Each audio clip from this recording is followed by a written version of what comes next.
I also have a quick scheduling announcement for all of you. Tonight at 7 p.m. during prime time, President Trump, Dr. Oz, and National Design Studio Director Joe Gebbia will officially unveil Trump RX, a state-of-the-art website for American consumers to purchase low-cost prescription drugs.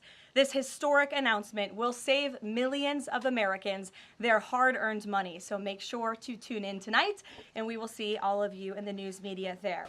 In addition to launching Trump RX tonight, Trump has said that he wants to meet with insurance companies to lower healthcare costs. Do you have any update on when those meetings are? Yes, he does want to meet with insurance companies. That meeting will take place. I don't have an update on when it will be on the schedule, but the purpose of that meeting will be to continue to negotiate with these companies to ensure that more money is going back to the American consumer. And you're all going to see that on full display tonight at 7 o'clock with the formal launch of Trump RX. I'm telling you, this is going to be a very cool and unique event, so everybody really should tune in. Don, I'll go to you after. Thank you.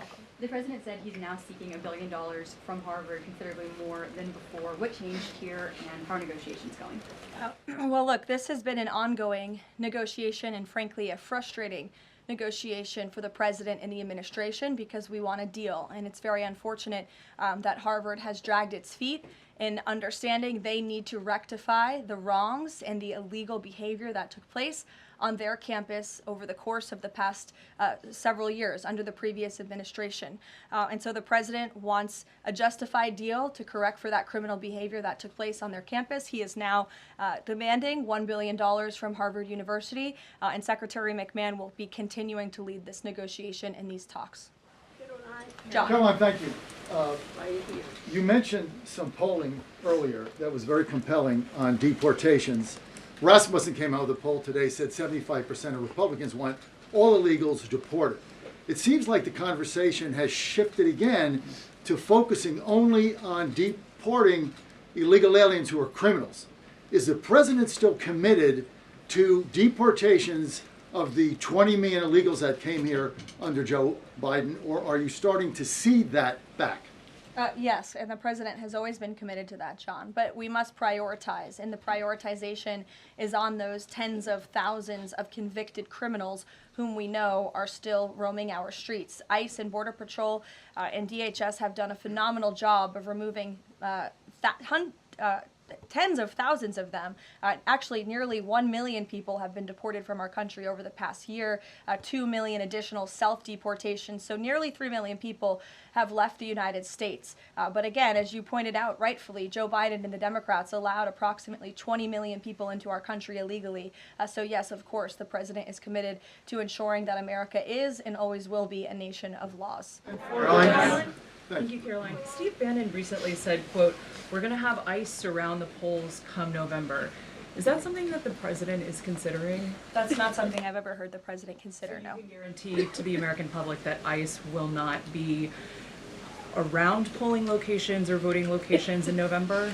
I can't guarantee that an ICE agent won't be around a polling location in November. I mean, that's frankly a very silly hypothetical question.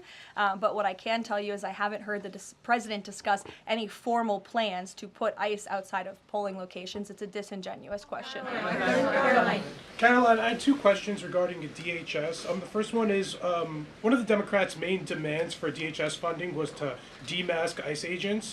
Is this something that the president is even considering? Again, this is one of the specific points in the letter that went out by Senate Majority Leader Schumer and Hakeem Jeffries. I won't negotiate the individual points from the podium, but it is obviously something the White House will be discussing with lawmakers on Capitol Hill in the coming days. Is the administration concerned that the shakeup that we're seeing of DHS activity in Minneapolis could potentially embolden different obstructionist protesters around the country as they now have a playbook on how to get ICE out of their cities? No, because what you saw yesterday with the drawdown of 700 agents only occurred because the condition that the President of the United States set for local states, local counties to turn over illegal aliens to ICE has been met.